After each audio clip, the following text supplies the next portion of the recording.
TVN 24 news নেটওয়ার্কের নিয়মিত আয়োজন টিভিএন অ্যানালিসিস অনুষ্ঠান থেকে আপনাদের সবাইকে স্বাগত জানাচ্ছি আমি রানা আহমেদ।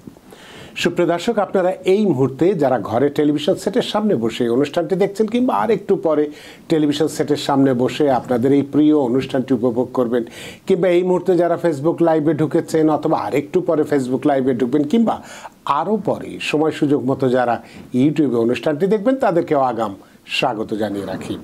সুপ্রিয় দর্শক, আজকে আমরা ট্যাক্স বা আর্থিক বিষয়ে কথা বলবো, সেই একই বিষয়ে, কারণ সামনেই নতুন সরকার আসছেন। আমাদের ট্রাম্প যে জিতেছেন বিপুল ভোটে, সুতরাং তার অধীনে সাধারণ মানুষ ট্যাক্স সহ আর কি ধরনের আর্থিক সুবিধা পেতে পারেন সে বিষয়টি নিয়ে আজকে আমরা পুঙ্খানুপুঙ্খভাবে একটু বিশ্লেষণ করতে চাই।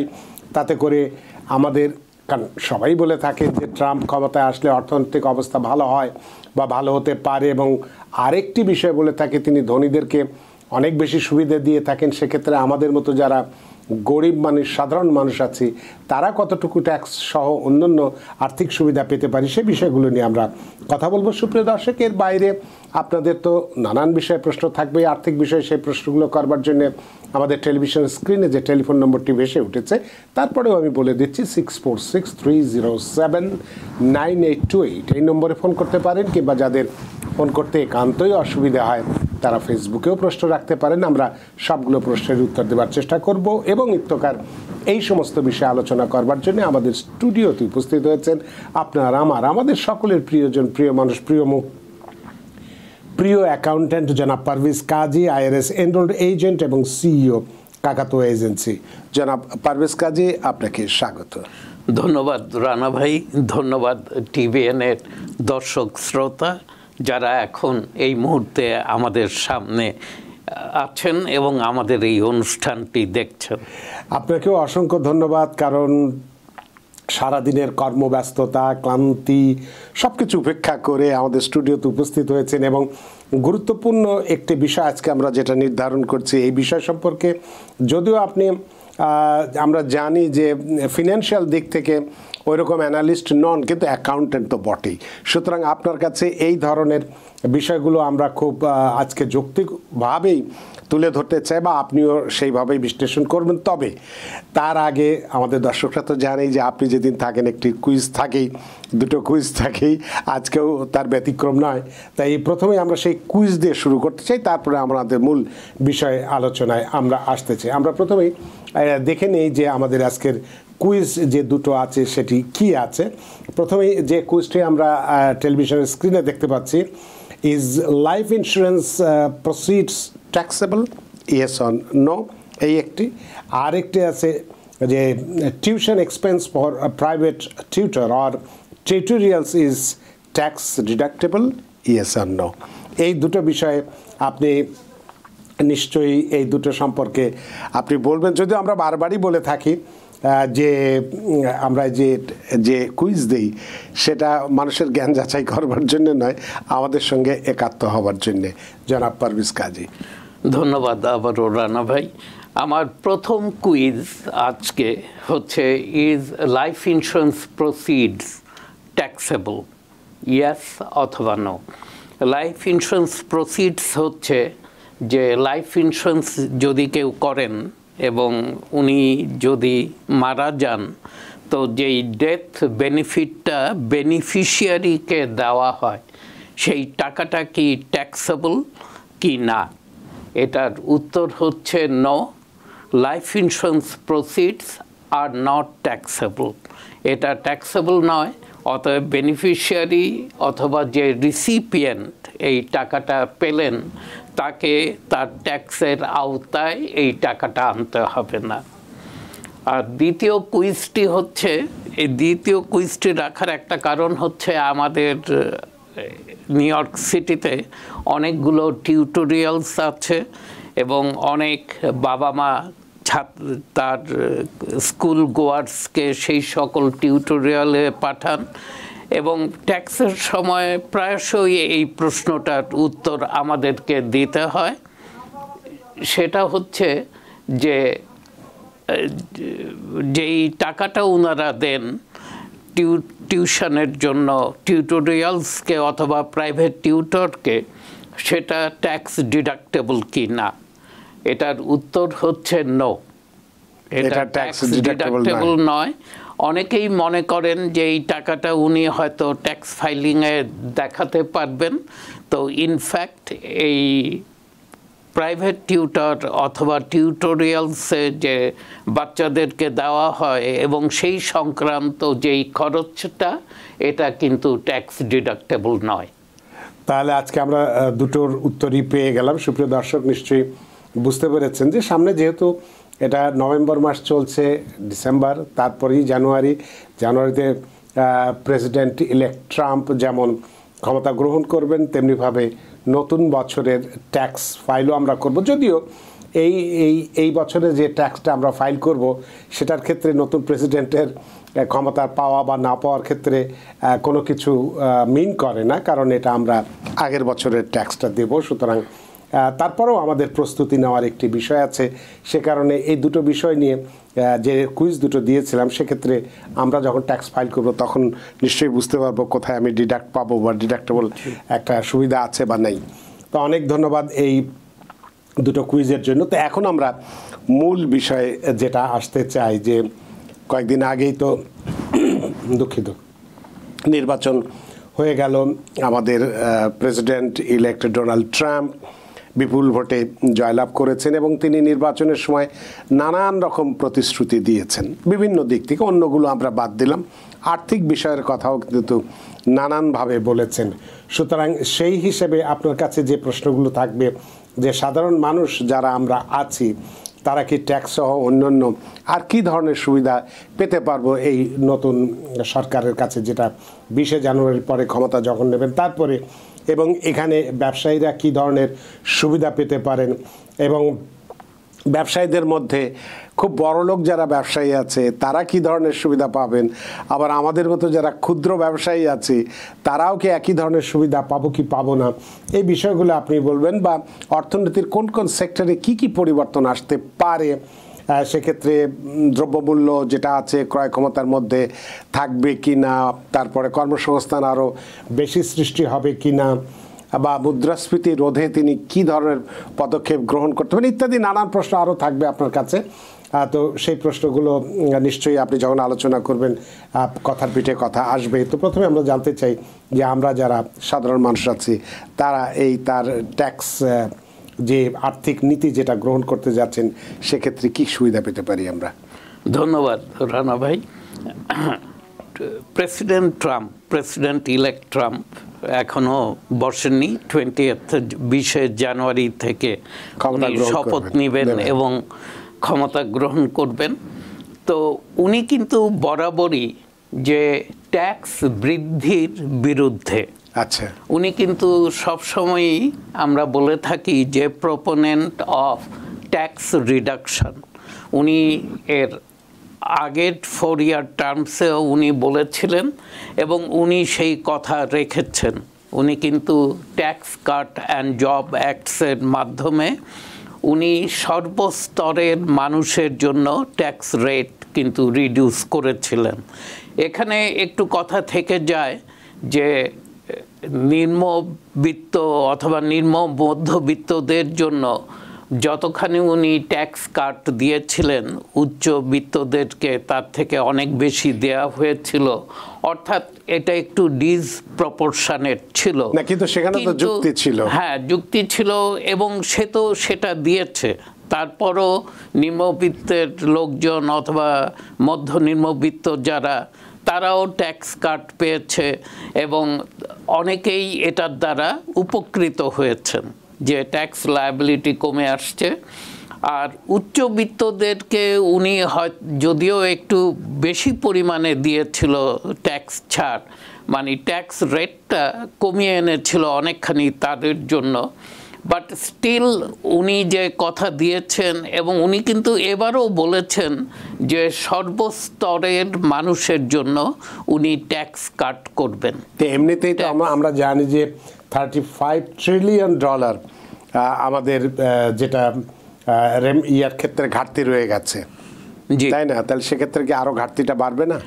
হ্যাঁ, এখানেই কথা হচ্ছে যে আমি এই আলোচনাগুলোয় যাব, যে উনার সময়কার সেই 4 বছরে আমাদের ন্যাশনাল ডেট, জাতীয় ঘাটতি যেটা, সেটা কি পরিমাণ বেড়েছিল। সেটা কিন্তু বেড়েছিল $7.8 ট্রিলিয়ন, এবং এটাকে বলা হয়ে থাকে সবচেয়ে বেশি বৃদ্ধি হয়েছিল উনার লাস্ট 4 ইয়ার্সে, 4 বছরের টার্মে। তো এখন ইকোনমিক ইন্ডিকেটরস, আমি এখানে একটু শুদ্ধ করি রানা ভাই আপনাকে, আমি কিন্তু বেসিক্যালি ইকোনমিস্ট। আচ্ছা, তাহলে আপনার এটা আমরা শুনবো, এটাই আমরা খুব মজা করে শুনবো। তবে একজন দর্শক অনেকক্ষণ ধরে অপেক্ষা করছেন, তার ফোনটা নিয়ে নিই। সুপ্রিয় দর্শক, কে আছেন টেলিফোনে? দয়া করে নাম পরিচয় বলে আপনার প্রশ্নটি করুন। জি, আসসালামু আলাইকুম। আমি সানি বলছি কুইন্স থেকে। জি, ধন্যবাদ রানা ভাই আপনার সাবলীল উপস্থাপনার জন্য। Thank you. আমার প্রশ্ন জনাব পারভেজ কাজীর কাছে, উনি আমার খুব প্রিয় ব্যক্তিত্ব এবং আমার আত্মীয় বটে। আমার প্রশ্ন, ইদানিং শোনা যাচ্ছে যে কর্পোরেশন ওনারদের একটি রিপোর্ট পেশ করতে হবে 31শে ডিসেম্বরের মধ্যে। তো সেটার ব্যাপারে কারো মনে কিছুটা ভীতিও রয়েছে, যেটা না করলে কি সমস্যা হবে, আর এটা কিভাবে করতে হবে এ ব্যাপারে একটু পূর্ণাঙ্গ আলোচনা করলে আমি খুশি হব। ধন্যবাদ। অনেক ধন্যবাদ। আপনার কোনো প্রশ্ন আছে ওনার কাছে? না, ধন্যবাদ ভাই, ধন্যবাদ আপনার প্রশ্নের জন্য। এবং এটা খুব সময় উপযোগী এই কারণেই যে কর্পোরেশনগুলো অথবা ব্যবসাগুলো স্টেট ডিপার্টমেন্ট অফ স্টেটের সাথে যেগুলো মানে তৈরি করা হয়, যাদের যেখানে কর্পোরেট অথবা যেখানটায় এটাকে ফর্ম করা হয়, সেই কর্পোরেশনগুলোকে কিন্তু একটা বাধ্যতামূলক ম্যান্ডেটরি একটা রিকোয়ারমেন্টস আসছে। এটাকে বলা হয় BOIR, beneficial ownership information reporting. এটা প্রত্যেকটা ব্যবসাকে করতে হবে। কিছু কিছু ব্যবসাকে এখান থেকে ছাড় দেওয়া হয়েছে, বাট আমি যারা জানে না যে তাকে করতে হবে কি হবে না, আমি তাদেরকে সাধারণত পরামর্শ দিয়ে থাকি, আপনি ধরে নিন আপনাকে এটা করতে হবে। এবং এটা করতে হলে ফিনসেন, ফাইন্যান্সিয়াল ক্রাইম এনফোর্সমেন্ট নেটওয়ার্ক, এটা US ট্রেজারির একটা অঙ্গ সংগঠন, সেখানে এই রিপোর্টিংটা করতে হবে এবং এটা ম্যান্ডেটরি। এবং কেউ যদি ফেল করে, ওরা বলছে প্রতিদিনের জন্য $500 পেনাল্টি পে করতে হবে। তো এটা খুব সহজ। ওরা মূলত যেই জিনিসগুলো চায়, বিজনেসের যে ওনার, সেই ওনারদের ইনফরমেশন চায়, ওনারের ফটো আইডির ফটোকপি চায়, অর্থাৎ ড্রাইভিং লাইসেন্স অথবা নিউ ইয়র্ক স্টেট আইডির ফ্রন্ট অ্যান্ড ব্যাক পেজ, তার রেসিডেন্সিয়াল অ্যাড্রেস, তার ইমেল অ্যাড্রেস এবং তার ডেট অফ বার্থ এবং আরও ছোট ছোট কিছু ইনফরমেশান। এই রিপোর্টিংটা করার পর আপনাকে একটা ফিনসেন আইডি দিবে, এবং এটা কিন্তু বিজনেসকে লাইফে একবারই করতে হবে। হ্যাঁ, তার পরবর্তীতে যদি বিজনেসের অ্যাড্রেস চেঞ্জ হয়, ওনারশিপ চেঞ্জ হয়, তখন আপনাকে এটার অ্যামেন্ডমেন্ট করতে হবে। আদারওয়াইজ যদি সব কিছু ঠিক থাকে, আপনাকে ইনকাম ইনফরমেশন অথবা এগুলো কিছু দেওয়ার দরকার নেই। এটা হচ্ছে শুধুমাত্র beneficial ownership information reporting, BOIR। আপনার গুগল করলেও এটা সম্পর্কে তথ্য পাবেন। এবং সকলকে আমরা অনুরোধ করছি, এবং আমাদের যারা ক্লায়েন্ট তাদেরকে আমরা একটা টেক্সট ব্লাস্টও করেছি এই ব্যাপারে, এবং তাদেরকে আমাদের সাথে যোগাযোগ করতে বলেছি। এক্ষেত্রে আমাদের সম্মানিত দর্শক যে প্রশ্নটি করলেন যে 31শে ডিসেম্বরের কথা বললেন, জি, কোন সময় ব্যবসাটা শুরু করলে এই BOIR যেটা বললেন সেটা 31শে ডিসেম্বরের মধ্যে করতে হবে, বা আজকে যদি আমি করি সেটা কতদিনের মধ্যে করতে হবে? এটার কারেন্ট হচ্ছে যে 2024-এ যারা ব্যবসাটা শুরু করবে তাদের জন্য 90 ডেজ টাইম আছে এটা করার জন্য। আর যেই ব্যবসাটা আগে থেকেই চলে আসছে সেটার জন্য 31 ডিসেম্বর হচ্ছে লাস্ট ডে। আর আরেকটা কথা বলে রাখি, 2025-এ যেই ব্যবসাগুলো প্রতিষ্ঠিত হবে, ফর্ম করা হবে, সেগুলোর জন্য রিপোর্টিং ডেডলাইন হচ্ছে 30 ডেজ, মাত্র 30 দিন। মানে আমার কোম্পানি গঠন করার 30 দিনের মধ্যে আপনাকে এই রিপোর্টটা করতে হবে। আচ্ছা, অতএব BOIR এটা খুব কঠিন কিছু না, কিন্তু সরকার যেটা চাচ্ছে যে মানে স্বচ্ছতা আনার জন্য বা স্বচ্ছতা আনার জন্য, এবং বাইরের কেউ এখানে এসে অসৎভাবে কোনো কিছু করছে কিনা, হ্যাঁ, তাদের ইনফরমেশনটা ওরা রাখতে চায়। তো এর জন্য সকলকে আমরা অনুরোধ করেছি এটা যেন অবশ্যই করে, এবং এটা কঠিন কিছু না করাটা। সুপ্রিয় দর্শক, নিশ্চয়ই বুঝতে পারছেন, যদি আপনার ব্যবসাটি এর আগে, অর্থাৎ আমরা ধরে নিলাম 24-এর আগে বা 23-এ হয়েছে, এরকমও যদি হয়, তাহলে 31 ডিসেম্বরের মধ্যে আপনাকে এই রিপোর্টটা করতে হবে, তাই তো? জি। আর যদি একান্তই যদি এই সালের মধ্যে বা আজ কালকে আগামীকাল যদি করেন, তাহলে 90 দিন টাইম পাওয়া যাবে। আর 25 সালের অর্থাৎ জানুয়ারি মাসে যদি যাই করি, তাহলে 30 দিনের মধ্যেই করতে হবে রিপোর্টিং। আশা করি আপনার প্রশ্নের বিষয়টি সুস্পষ্টভাবে ব্যাখ্যা করা হয়েছে এবং আপনি নিশ্চয়ই বুঝতে পেরেছেন, এবং আশা করি এটা নিয়ে কোনো চিন্তার কোনো কারণ নেই, এবং আপনি আপনার এই রিপোর্টিংটা করে ফেলুন। তো আমরা যেখানে ছিলাম যে আপনি একজন ইকোনমিস্ট, এই মজার বিষয়গুলো শুনতে চাই। না, ইকোনমিস্ট নিজেকে দাবি করব না, সেটা হয়তো টু মাচ, কিন্তু ইকোনমিক্স হচ্ছে আমার সাবজেক্ট। আমি অনার্স অ্যান্ড মাস্টার্স করেছি ইকোনমিক্সে, তো অতএব আমি ইকোনমিক্স আমার সাবজেক্ট ম্যাটার। পরবর্তীতে এসে অ্যাকাউন্টেন্ট হয়েছি অথবা ট্যাক্স প্রফেশনাল হয়েছি, সেটা অন্য ব্যাপার। তো যাই হোক, আমি ইকোনমিক যেই ইন্ডিকেটরসগুলো আছে, যেটা দিয়ে একটা অর্থনীতিকে যাচাই বাছাই করা হয়, সেখানে 3টা ইন্ডিকেটরস হচ্ছে খুব ইম্পর্টেন্ট। আমি খুব সাধারণভাবেই বলার চেষ্টা করব এই জিনিসগুলো, যে ট্রাম্প প্রেসিডেন্সি নেওয়ার পর এবং সে যেই পরিকল্পনাগুলো অথবা প্রতিশ্রুতিগুলো দিয়েছে, সেগুলো যদি রাখতে যায়, তখন ইকোনমিতে এটার প্রভাবটা কীভাবে পড়বে, প্রথমে সেটা নিয়ে আলোচনা করব। পরবর্তীতে তার সময় ট্যাক্সে কি প্রভাব আসবে সেটাও আলোচনায় রাখবো। জি। তো প্রথম হচ্ছে, ইকোনমি যদি আপনি কোনো দেশের অথবা কোনো অঞ্চলে দেখতে চান, তাহলে আপনাকে প্রথমে দেখতে হয় গ্রস ডোমেস্টিক প্রোডাক্ট, জিডিপি আমরা সংক্ষেপে যেটা বলে থাকি। তো আমেরিকার জিডিপি হচ্ছে $30 ট্রিলিয়ন, এবং এটাকে বলা হয়ে থাকে বিশ্বের সবচেয়ে বড় সবচেয়ে বড় অর্থনীতি, মানে শক্তিশালী অর্থনীতি বলা হয়ে থাকে। এরা হচ্ছে নাম্বার 1।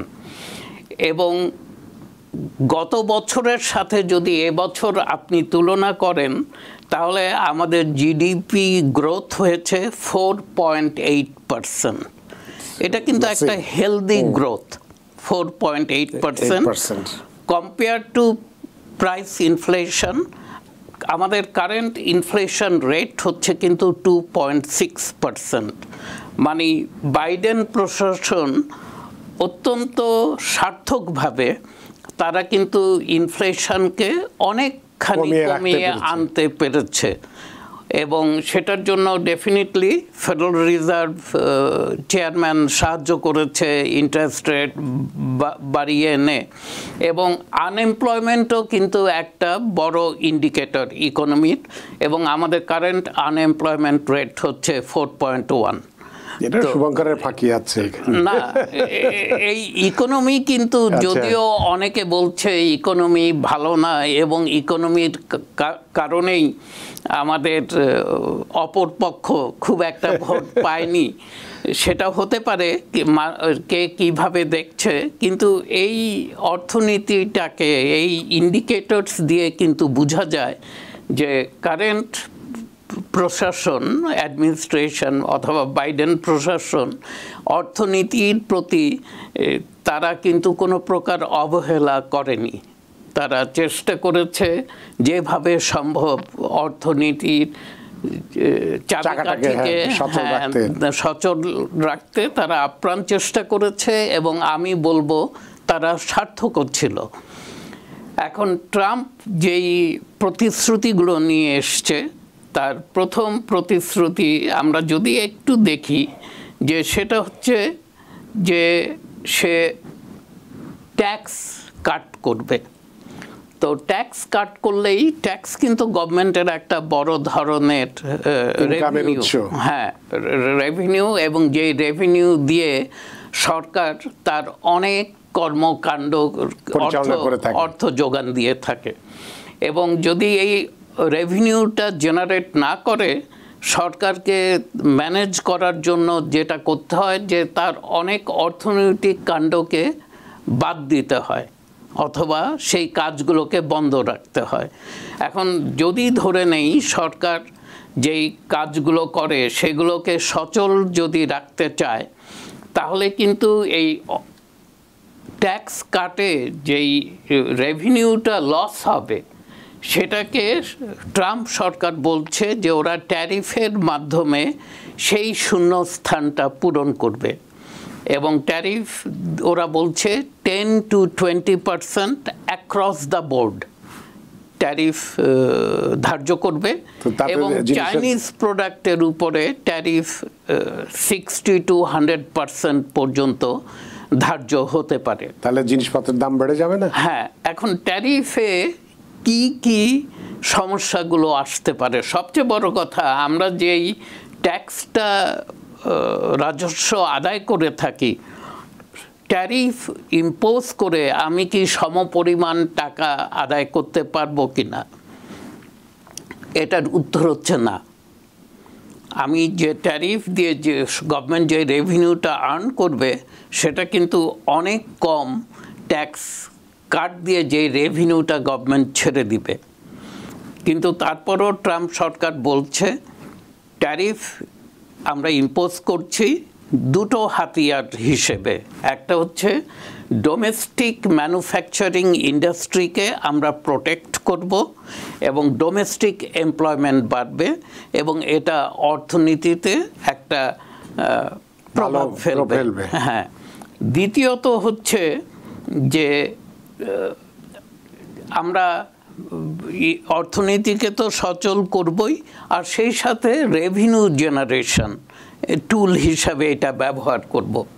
এখন আমরা যদি এই ট্যারিফের কারণে ডোমেস্টিক ম্যানুফ্যাকচারিং ইন্ডাস্ট্রিকে দেখি, আমরা কিন্তু একটা জিনিস দেখব যে আমার লেবার ইনসেন্টিভ যেই ইন্ডাস্ট্রিগুলো, এরা কিন্তু কোনো অবস্থাতেই ওই বাইরে যেই প্রোডাক্টগুলো তৈরি হয়ে আমাদের এখানে আসে, আমি চাইনিজ প্রোডাক্টের কথাই বলি, যেই প্রাইসে ওরা দেয়, এই প্রাইসে কিন্তু লোকাল ম্যানুফ্যাকচারার এটা তৈরি করতে পারবে না, সম্ভব না। আর ট্যারিফের আরেকটা কথা যেটা বটম লাইন হচ্ছে, এই ট্যারিফটা কে পে করে? সাধারণত কনজিউমার, দ্য এন্ড ইউজার্স। যেহেতু যে কোনো জিনিসের উপর যদি ট্যারিফ বসানো হয়, তো জিনিসটার দাম বেড়ে আসে। হ্যাঁ, ব্যবসায়ী তো ওই ট্যারিফটা ট্রান্সফার করে দেবে কনজিউমারের উপর। হ্যাঁ, পণ্যের দাম বেড়ে যাবে। পণ্যটা ব্যবহার করছে কারা? আমরা, কনজিউমার্সরা। তো আলটিমেটলি ওই ট্যারিফটা কিন্তু সরকারের আয় হচ্ছে, দ্যাট ইজ ট্রু, কিন্তু ওই ট্যারিফটা পে করছি আমরা। তো আমরা যখন ট্যারিফ পে করব, জিনিসের দাম বেড়ে যাবে, তখন তো আমরা আবার বলবো যে ইনফ্লেশন এসে হিট করেছে। তো শুধুমাত্র ট্যারিফের উপর ভিত্তি করে এই বিশ্বের সর্ববৃহৎ অর্থনীতি যে চালু থাকবে অথবা সচল থাকবে, এটা কিন্তু ধরে নেওয়া কঠিন। মানে এই যুক্তিটা মেনে নেওয়া কঠিন। আর তার মধ্যে আমরা জানি যে আমাদের এখানে labour is very expensive compare to China অথবা থার্ড ওয়ার্ল্ড কান্ট্রি। তো সেখানে লেবার ইনসেন্টিভ যেই প্রোডাক্টগুলো, সেগুলো কিন্তু কোনো অবস্থাতেই মানে ফিজিবল হবে না আমেরিকায় এগুলো ম্যানুফ্যাকচার করা। হ্যাঁ, যে সকল ম্যানুফ্যাকচারিং প্লান্টে লেবার ইনসেন্টিভ নাই, অথবা আর্টিফিশিয়াল ইন্টেলিজেন্স অথবা মেকানিক্যালি সেটাকে রিপ্লেস করা হয়েছে লেবারকে, সেই সকল ইন্ডাস্ট্রি কিন্তু সারভাইভ করবে। কিন্তু আদারওয়াইজ ট্যারিফ আমাদের জন্য কিন্তু ভালো খবরের থেকে, সংবাদের থেকে খারাপ সংবাদই বয়ে নিয়ে আসবে। তো তার মানে দেখা যাচ্ছে যে উনি যেটা আপনি বললেন যে 2016 বা 20 সালে যে কর্পোরেট ট্যাক্সটা কমিয়ে এনেছিলেন, আপনি বললেন, জি, আমার যতদূর মনে পড়ে 35% থেকে ওকে 21% নিয়ে এসেছিলেন। এবার বোধহয় প্রতিশ্রুতি দিয়েছেন আরও কমিয়ে আনবেন, যে 15-তে নিয়ে আসার চিন্তা ভাবনা হয়তো আছে বা হতেও পারে। সেক্ষেত্রে তো তার যুক্তিও আছে যে যদি একজন ধনী মানুষ তার ট্যাক্সটা কমিয়ে দেয়, তার প্রফিটের অংশটা বাড়লো, সেটা সে ইনভেস্ট করছে আরেকটি ইন্ডাস্ট্রিতে বা ব্যবসা আরও এক্সপ্যান্ড করছে, সেখানে আরও 10 জন মানুষের কর্মসংস্থান সৃষ্টি হচ্ছে না? হ্যাঁ, এটার কিন্তু দুটো সাইড আছে রানা ভাই। ধরেন আমি যেই জিনিসটা প্রডিউস করি, আমার 100টা আইটেমের দরকার আছে মার্কেটে। আমি উদাহরণস্বরূপ বলছি যে আমি 100টা আইটেম প্রডিউস করি। এখন সরকার আমার ট্যাক্স লায়াবিলিটি কমিয়ে দিল, আমি কি 200টা আইটেম প্রডিউস করব? আমার কিন্তু মার্কেটে ডিমান্ড হচ্ছে 100টা আইটেমের, আমি 200টা আইটেম প্রডিউস করব না। তো এই যে ট্যাক্সটা আমাকে ছাড় দিল, মওকুফ দিল, এটা হচ্ছে আমার বাড়তি লাভ। এই লাভের টাকাটা কিন্তু আমি রেখে দিব, যেহেতু আমি ধরে নিব। আমরা যেমন বলি ঠিক তেমনি ইনভেস্টররাও কিন্তু বলে থাকে যে এখানে ট্যাক্স অনেক হাই, তো ওরাও চায় ট্যাক্সের ছাড়, এবং ট্যাক্স ছাড় যদি ওরা পায়, ওরা ধরে নেয় এটা তার টাকা। হ্যাঁ, তখনই আমি ফার্দার ইয়েতে যাব, মানে প্রোডাকশানে যাব, যদি আমি দেখি এই 100টা আইটেম না, আমি 200টা আইটেমও যদি প্রডিউস করি, এই মার্কেটে এটা চলবে। তো ওর জন্যই বলছি যে মানে ট্যাক্স কাট, সেক্ষেত্রে যদি এক্সপোর্ট করা হয়, যদি আপনি যেটা বললেন যে অতিরিক্ত যেটা তৈরি হলো, আমার বাজারে যা ডিমান্ড আছে, তো অতিরিক্ত আমি এক্সপোর্ট করব, সেখানে কি প্রফিট হবে না? সেখানেও তো হ্যাঁ, লাভ হচ্ছে। আমাদের প্রোডাক্টস কিন্তু মোস্টলি মানে আপনি যদি প্রাইস ওয়াইজ দেখতে যান, তো আপনি দেখবেন যে আমরা কম্পিটিটিভ নই। কেন? সব জায়গায় তো মানুষ চায় আমেরিকার প্রোডাক্ট, মানে তো অনেক দামি প্রোডাক্ট, অনেক ভালো প্রোডাক্ট, তাহলে তো নেবেই, একদম নেবে না? যেমন আমরা যদি আমি আমার কথা দিয়েই বলি, যখন যাই যে চায়না প্রোডাক্ট থেকে একেবারে খুবই খারাপ, হ্যাঁ, তখন আমরা বলি যে ভাই তুমি তো ভালো প্রোডাক্টও রাখতে পারো, সব ধরনের কাস্টমারের জন্য তো সব কিছু রাখতে পারো, তো সেরকম কাস্টমার তো আছে। এখানে ডিফারেন্সটা হচ্ছে এই, চাইনিজ প্রোডাক্ট আপনি কোনটা কিনছেন। চাইনিজ প্রোডাক্ট কিন্তু আপনি একটা প্রোডাক্ট পাবেন যেটার দাম $1, আবার আরেকটা চাইনিজ প্রোডাক্ট পাবেন সেটার দাম $10। তো তার মানে আপনি কোন কোয়ালিটি কিনছেন, ওরা আপনাকে সেই কোয়ালিটি দিবে। যদি হাই এন্ড প্রোডাক্ট চান সেটাও তারা দিবে, এবং লো এন্ড প্রোডাক্ট চান সেটাও আপনাকে দিবে। কিন্তু আমেরিকা ওই লো এন্ড তৈরি করতে পারবে না, মিড এন্ডও ওদের করতে গিয়ে অনেক সমস্যা হবে। জি, শ্রমবাজারে এটার দাম বেশি। এবং ট্যারিফ নিয়ে যদি একটু কথা বলতে চাই, তাহলে ট্যারিফের একটা বিষয় একটু বলা উচিত, যে পূর্বেও আমেরিকা ট্যারিফ ইম্পোজ করেছে, এবং সেই ট্যারিফটা 2018তেই ট্রাম্প ওয়াশিং মেশিনের উপর ট্যারিফ বসিয়েছিল, স্পেশালি স্যামসাং এবং এই মেট্যাগ এবং অন্যান্য চাইনিজ অথবা কোরিয়ান প্রোডাক্টসগুলো যেভাবে আসতো সেটার উপর ট্যারিফ বসিয়েছিল। কিন্তু করেছে কি, যে ওয়াশার কিনছে ও কিন্তু ড্রায়ারও কিনতেছে, ড্রায়ারের উপরে কোনো ট্যারিফ বসানো হয় নাই। তো যেটা হয়েছে, হ্যাঁ, ট্যারিফে ওয়াশিং মেশিন যারা পাঠাচ্ছিল তারা ওখানে তাদের প্রাইস কিছুটা অ্যাডজাস্ট করতে হয়েছে ট্যারিফের কারণে, ওদের প্রাইস বেড়ে গেছে। ওরা কিন্তু ড্রায়ারের প্রাইসও বাড়িয়ে দিয়েছিল। দেখেন এক্সপোর্টার কিভাবে এটার অ্যাডভান্টেজটা নিয়েছে। ওরা দেখছে যে ড্রায়ারের উপর তো ট্যারিফ নাই, কিন্তু সাধারণ জনগণ কিন্তু এটা জানতে চাবে না। হ্যাঁ, অতএব আমি ওয়াশারের দাম বাড়ছে, সেই সুযোগে ড্রায়ারের দামও বাড়িয়েছে। এখন সেই 2018-তে উনি যেই ট্যারিফটা দিয়েছিলেন, সেই ট্যারিফের কিছু প্রস অ্যান্ড কিছু কনস আছে। কিছু ভালো দিক ছিল, কিছু খারাপ দিক ছিল। ভালো দিক একটাই ছিল, সেটা হচ্ছে ম্যানুফ্যাকচারিং এমপ্লয়মেন্ট ডিডন্ট ডিক্রিজ।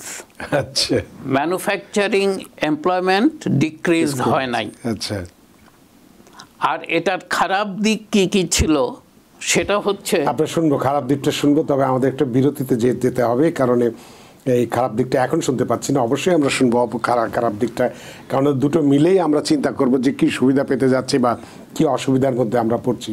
সুপ্রিয় দর্শক, আমরা আজকে আলোচনা করছি প্রেসিডেন্ট ইলেক্ট ট্রাম্প প্রশাসনের অধীনে সাধারণ মানুষ ট্যাক্স সহ আর কী ধরনের আর্থিক সুবিধা পেতে পারে নাকি পাবে না, এই বিষয়টি নিয়ে আমরা কথা বলছি। পুরোপুরি সবই কথা বলবো এবং ট্যারিফের অসুবিধার দিকটা আমরা রেখে দিচ্ছি। এই বিষয়টি নিয়ে কথা বলবো বিরতির পরে। নিচ্ছে একটি ছোট্ট বিরতি, সে পর্যন্ত আমাদের সাথেই থাকুন। সুপ্রিয় দর্শক, বিরতির পর ফিরে এলাম আপনাদের প্রিয় অনুষ্ঠান টিভিএন অ্যানালিসিসে। আজকের অতিথি জনাব পারভেজ কাজী, IRS এনরোল্ড এজেন্ট এবং CEO কাকাতোয়া এজেন্সি, এবং আপনাদের সাথে রয়েছে আমি রানা আহমেদ। জনাব পারভেজ কাজী, আমরা বিরতির আগে আপনার ট্যারিফের অসুবিধার দিক থেকে থামিয়ে দিয়েছিলাম। আমরা একটু জানি, সুবিধাটা জানলাম, একটা ভালো দিক বলেছেন, এবার অসুবিধাটা কি কি হতে পারে?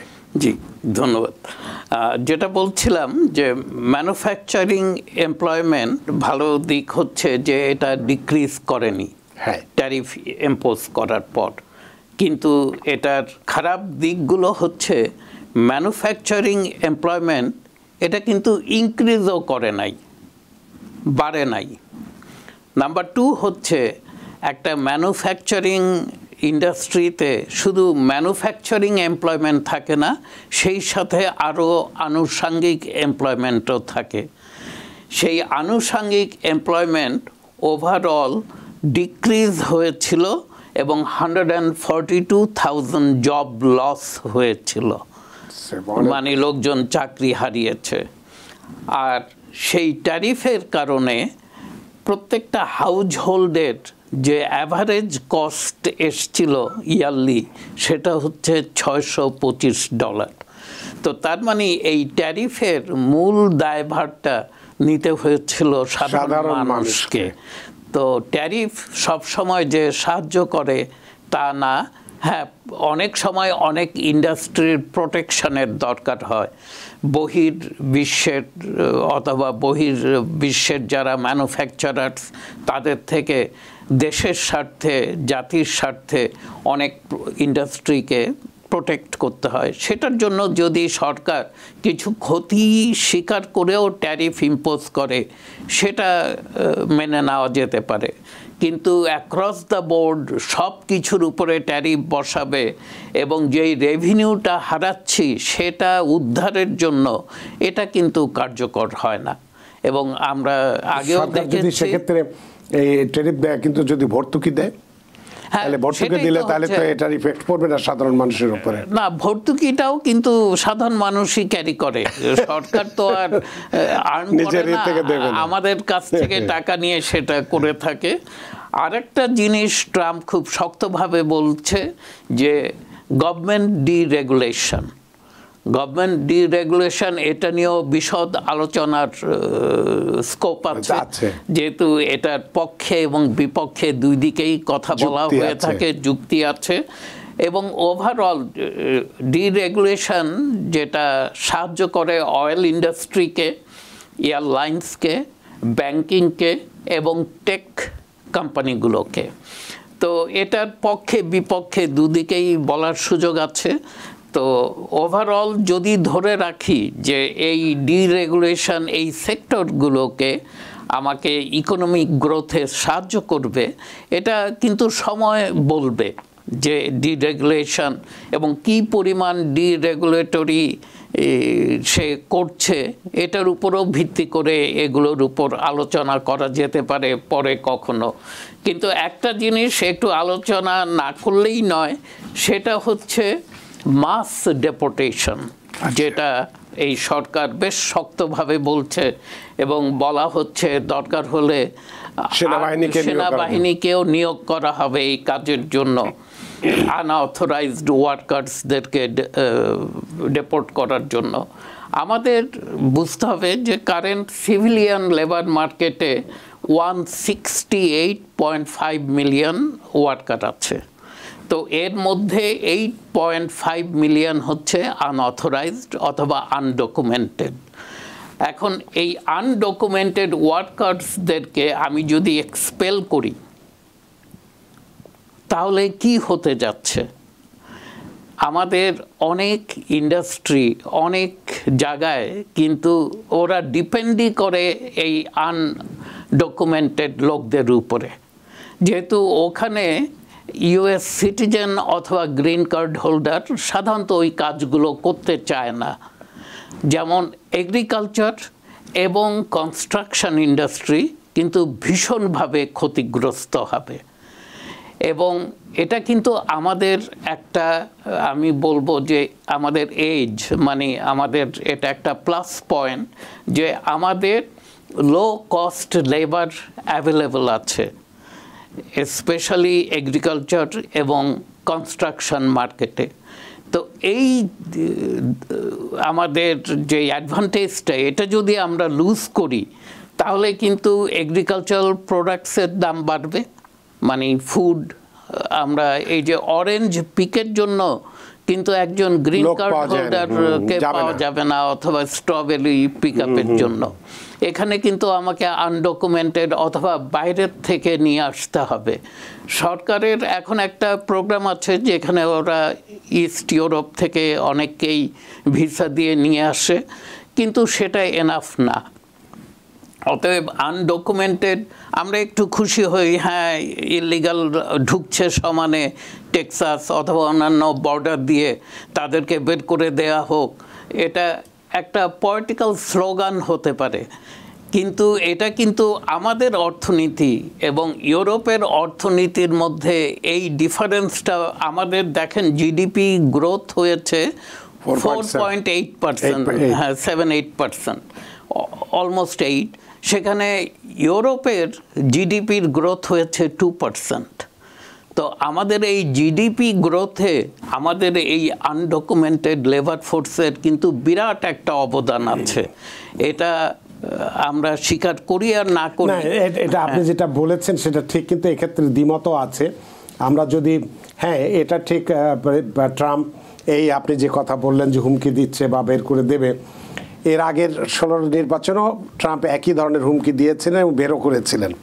কিন্তু পরিসংখ্যান দেখা যায়, আমরা যদি 2009 থেকে 2013-তে ওবামা প্রশাসনে দেখি 29 লক্ষ আনডকুমেন্টেড লোককে ডিপোর্ট করেছিল। আবার 13 থেকে 17 পর্যন্ত তিনি করেছিলেন 19 লক্ষ। আর ট্রাম্প দেখা যাচ্ছে যে 17 থেকে 20-21 পর্যন্ত তিনি ডিপোর্ট করেছিলেন মাত্র 15 লক্ষ। এবং বাইডেন এই আরও 2 মাস তার ক্ষমতা আছে, তিনি কিন্তু প্রায় 15 লক্ষ, অর্থাৎ 14,90,000 মানুষকে তিনি বের করে দিয়েছেন। সুতরাং এটা প্রশ্নের, আর এটা যে ডিপোর্ট করবার আসলেই যে করতে পারবে না, এই কারণে আমি যেটা মনে করি সেটা হচ্ছে যে যারা অপরাধ করেছে শুধুমাত্র তারাই হয়তো ডিপোর্টেশনের আওতায় পড়বে। তো যাই হোক, এটা নিয়ে যুক্তি আছে, হয়তো আপনিও তার পেছনে কথা বলতে পারবেন। তো জনাব পারভেজ কাজী, আসলে আমাদের হাতে সময় নেই, সময়ের দড়িতে আমরা বাধা, সময়ের সীমানা টপকানো কঠিনতে অনুষ্ঠান শেষ করতে হচ্ছে। আমি জানি আপনি আরও অনেক কিছু বলতে চেয়েছিলেন, নিশ্চয়ই সামনের তারিখে আবার আমরা কথা বলবো এই বিষয়গুলো নিয়ে। আর কথা বলার সময় তার শেষ হয়ে যায়নি, বরং আমরা অনেক বেশি স্কোপ আমরা কথা বলার পাবো। তো আপনাকে এই বললাম, সারাদিনের ব্যস্ততা কর্মক্লান্ত উপেক্ষা করে আমাদের স্টুডিওতে উপস্থিত হয়েছেন, খুব সুন্দরভাবে আজকে আপনি বিশ্লেষণ করেছেন। সত্যি আমরা ঋদ্ধ, আমরা প্রাণিত। ধন্যবাদ রানা ভাই, ধন্যবাদ আমাকে আমন্ত্রণ জানাবার জন্য। আর ইন্ডিভিজুয়াল ট্যাক্স এবং কর্পোরেট অথবা বিজনেস ট্যাক্সে ট্রাম্পের এই প্রতিশ্রুতিগুলো কিভাবে প্রভাব রাখবে সেটা নিয়ে না হয় অন্যদিন আলোচনা করা যাবে। আপনাকে আবারও অসংখ্য ধন্যবাদ। সুপ্রিয় দর্শক, আজকে আমরা একজন অর্থনীতিক বা অর্থনীতির অভিজ্ঞ হিসেবে, অ্যাকাউন্ট্যান্ট হিসেবে নয়, তার কাছ থেকে আমরা এই ট্রাম্প প্রশাসনের যে অর্থনৈতিক যে বিশ্লেষণটা আমরা পেলাম সেটা কিন্তু অনেকটা সমৃদ্ধ করেছে আমাদেরকে। আশা করি আজকের অনুষ্ঠান আপনাদের যথেষ্ট ভালো লেগেছে। সুপ্রিয় দর্শক, যে যেখানেই থাকুন ভালো থাকুন, সুস্থ থাকুন, নিরাপদে থাকুন। থাকুন টিভিএন 24 নিউজ নেটওয়ার্কের সাথেই। শুভরাত্রি। টিভিএন 24 টেলিভিশন দেখতে আজই কল করুন 7187776556। লগ ইন করুন www.totalcablebd.com। নিউ ইয়র্ক থেকে সম্প্রচারিত টিভিএন 24 টেলিভিশন বিশ্বজুড়ে বাঙালির কণ্ঠস্বর।